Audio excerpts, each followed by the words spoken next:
Bien, buenas tardes. Primero que nada, gracias a todos por su asistencia. El tema que yo voy a abordar es registro civil. Miren, ya se comentó cómo influyó los ideales de la masonería en la formación de nuestro país. Vamos a hacer un recuento breve, previo a la Constitución de 1857, para poder entender cómo se conforma el registro civil y luego llegamos a cómo lo tenemos formado hoy en día. ¿Sí? Entonces, al escuchar hablar de registro civil, viene a nuestra mente la expedición de actas, el registro de nacimientos, matrimonios, divorcios, pero ¿cómo es que hoy en la actualidad tenemos un registro civil? Pues gracias al esfuerzo de todos esos hombres liberales.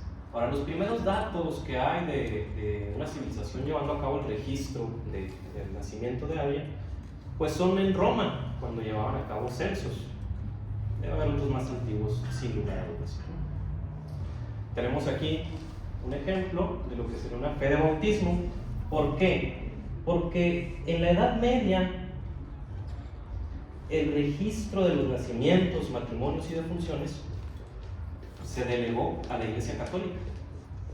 Pues ellos llevaban los registros como la fe de bautismo, y esta es una imagen de una fe de bautismo de Puebla de 1544.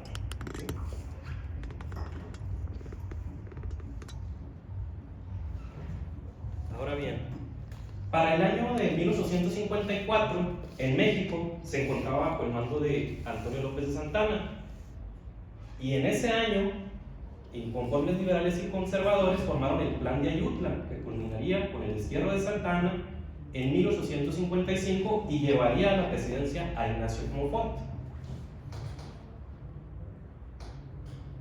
Tenemos a la vista una proclama que hizo en su momento Félix Zuluaga cuando rompe relaciones con el grupo de Ignacio Comonfort, porque no estaba de acuerdo con la conformación de la Constitución de 1857.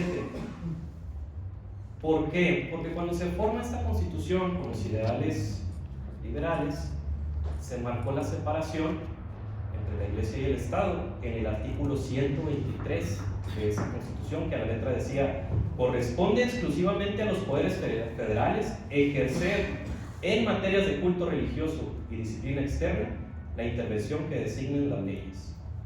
Entonces, con esta separación, el clero se inconforma, comienza a levantar en armas a los actos que son posibles, y amenazan a la ciudadanía y a los funcionarios públicos diciéndoles que todo aquel que jurara la Constitución del 57, de 1857, pues iba a ser excomunicado. Y es en ese contexto que tenemos la Guerra de Reforma. En palabras de Guillermo Prieto, la Reforma no era popular, la popularizó el instinto del pueblo. La Reforma llamaba a juicio a todos los abusos, todas las grandes falsificaciones, todas las detestables mentiras.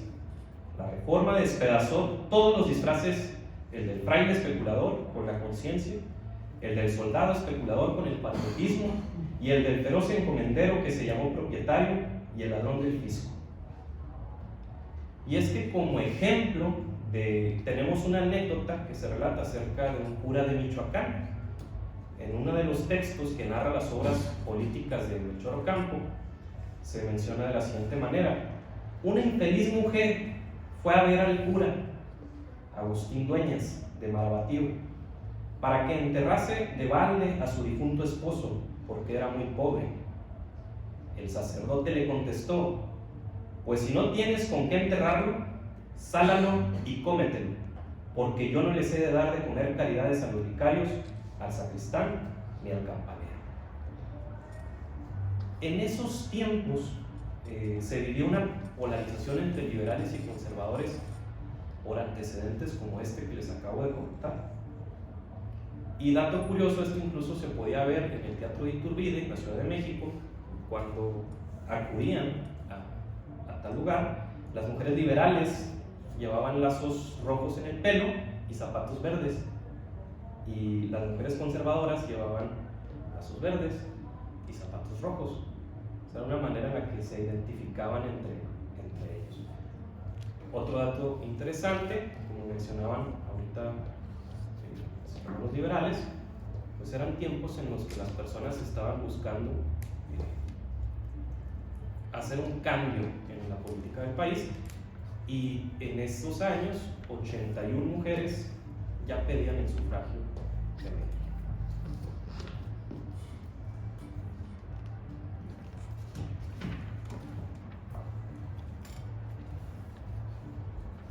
Ahora bien, con eso fue como antecedente. Cuando se forma la Constitución del 57, Comonfort publica la Ley Orgánica del Registro Civil, pero esta ley solo estuvo vigente por un año, ¿sí? Esta ley establecía que todos los habitantes de la República estaban obligados a registrarse y que quienes no lo hicieran no podían ejercer sus derechos políticos. Además, en su artículo 12 establecía lo siguiente: los actos del Estado civil son el nacimiento, el matrimonio, la adopción y arrogación, el sacerdocio y la profesión del voto religioso temporal o perpetuo, y la muerte. Por obvias razones, pues no le gustó a la Iglesia Católica. ¿Por qué? Porque iban a llevar a cabo también, pues, el registro de algunos asuntos que les concernían a su parecer a ellos. Esta ley fue promulgada el 27 de enero de 1857 y quedó sin efectos un año después debido al golpe de Estado que tuvo como consecuencia la destitución de Ignacio Comonfort, y tal golpe fue orquestado por los conservadores que eran apoyados por el clero católico.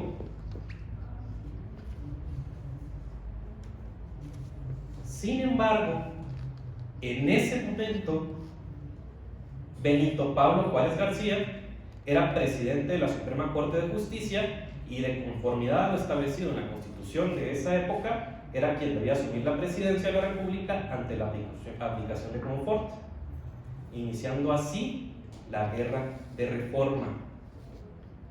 En plena Guerra de Reforma, Benito Juárez publicó la Ley Orgánica del Registro Civil el 28 de julio de 1859, y en esta ley se retomaron varios lineamientos de la ley que había promulgado Ignacio Comonfort.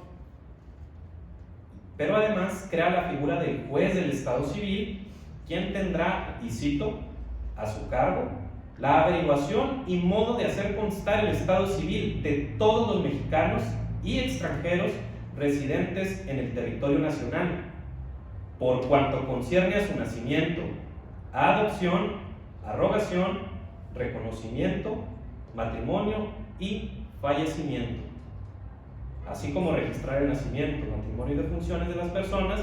Debía enviar los libros originales a un archivo central, y tenemos como ejemplo el Registro Civil de San Andrés Tuxtla, en Veracruz. Y ojo con esto, se dice que el acta de nacimiento de una hija de Benito Juárez fue la primera acta después de que se publica la ley. Esto no es así. Tendremos aquí a la vista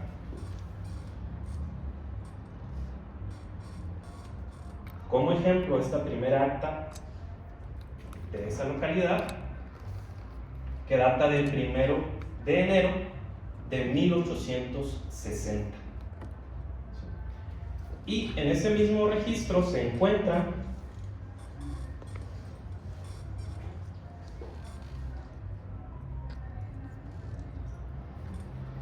el escrito por medio del cual se enviaban las copias. Voy a hacer un pequeño paréntesis. Así como están batallando ustedes para leer esos libros, batallamos nosotros todavía en el registro civil con algunos libros que se encuentran con ese tipo de letra. Pero bueno, en ese texto podemos nosotros darnos cuenta, si logran percibirlo, se están enviando la copia del libro al gobernador de Veracruz. Ahora, esta ley establecía en el artículo 17 lo siguiente: exceptuarán de todo pago en las cosas necesarias para la validez de los actos a los pobres, teniendo por tales y para solo los efectos de esta ley a los que vivan de un solo jornal que no exceda de 4 reales diarios. Entonces, Ahí vemos la influencia de los hombres liberales buscando ayudar a quien más lo necesita.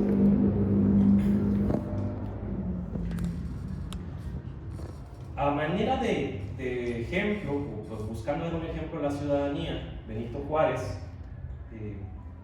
y cumpliendo lo estipulado en el artículo 19 de esa ley, que decía lo siguiente: el nacimiento del niño será declarado por el padre. Pues Benito Juárez acudió al registro civil del municipio de Veracruz el 10 de octubre de 1860 para registrar a su hija Jerónima Francisca Juárez Maza. Tenemos a la vista dicha acta, nada más esto. Esta es el acta de nacimiento. No nos fue posible conseguir otra imagen porque la tienen a resguardo y no hay mucho registro de ella en internet. Desafortunadamente la menor no vivió mucho. Días después de que nace, fue bautizada en ese mismo estado, su fe de bautismo. Y si se esfuerzan un poco en ver, se van a dar cuenta que por ahí dice que el padrino era Melchor Ocampo. A mí no me crean, traten de descitarlo, pero ese es el registro de bautismo. Y pues posteriormente se llevó a cabo el asentamiento de la defunción de la menor, y aquí podemos ver que se establece que era la hija del presidente de la República. Vivió casi los 2 años.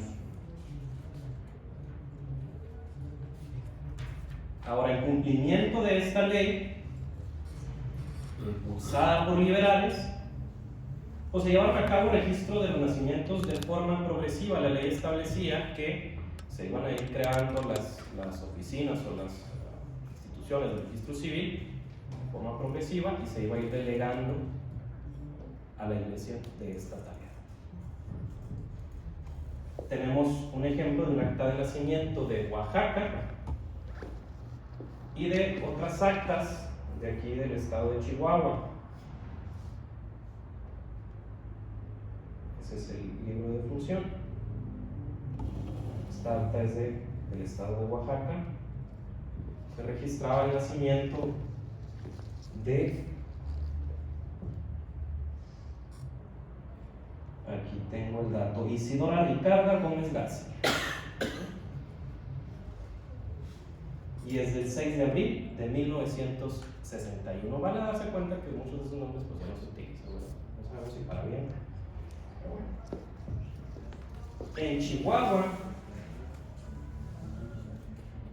en ese mismo año, se formó el primer libro de nacimientos, y en ese primer libro se asentaron los nacimientos de las primeras 3 actas, un apellido familiar.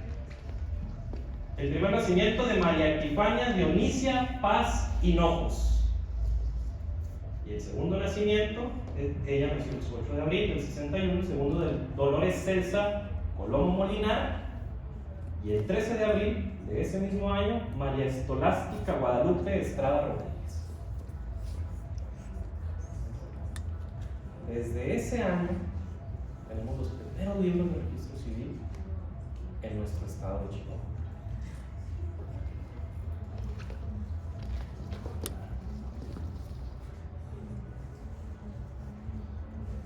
Y en esta imagen podemos observar aquellos que hemos tenido acceso a los libros del registro civil, pues cómo se organizaba. Hermano igual pues recordará, algunos de los antiguos libros pues traen el índice alfabético, muy útil cuando no le podemos entender a la letra, o que debemos buscar el nacimiento de una persona, lo buscamos por el nombre. Hoy en día la mayoría de los libros antiguos, incluso de nuestra oficialía, pues traen ese aparato.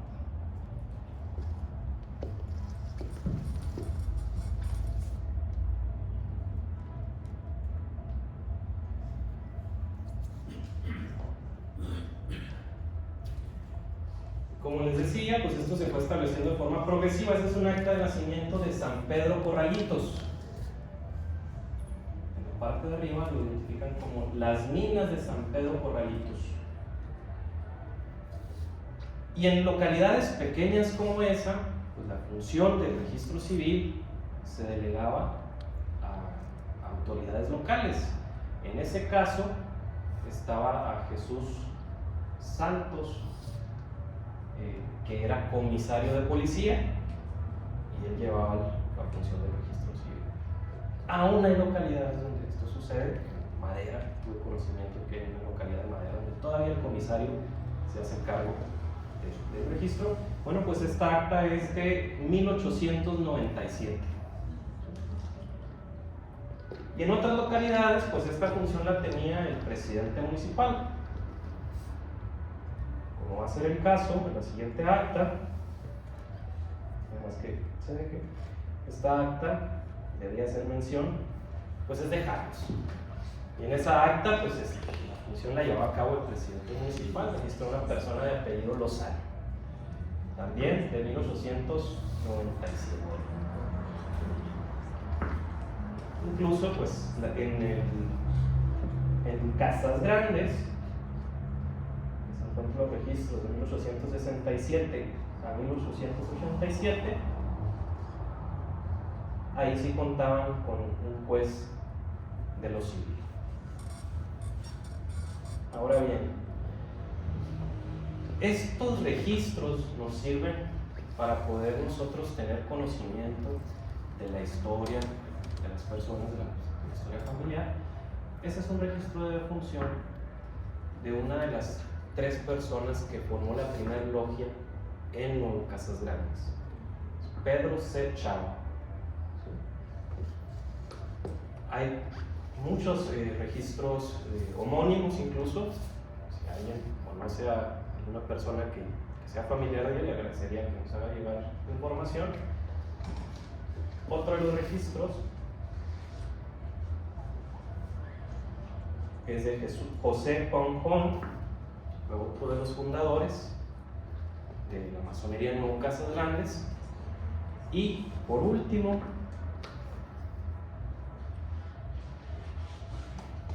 tenemos aquí también registro de defunción de Jesús Gen. Entonces, la manera de resumen, el trabajo de esos hombres liberales de la época, pues nos permite tener acceso a toda esta información y conocer no solo nuestras raíces. Podemos ver ahí la influencia de la masonería en el registro civil. Por mi parte sería cuanto.